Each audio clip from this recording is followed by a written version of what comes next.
Here we are on Chris's 81 Imperial. She needs an AC charge. Everything's on inside. Compressor is not being on.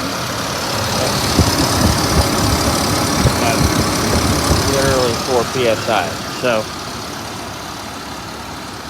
see if she'll take a charge.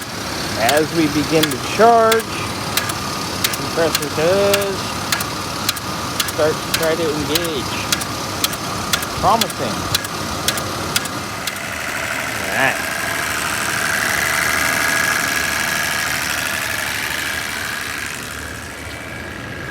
Woohoo, nice and cold. Yeah. Alright, took a little while, but getting there. Here we are. Enjoying soaking up the AC. The 81 Imperial. And the 61 just happens to pull up.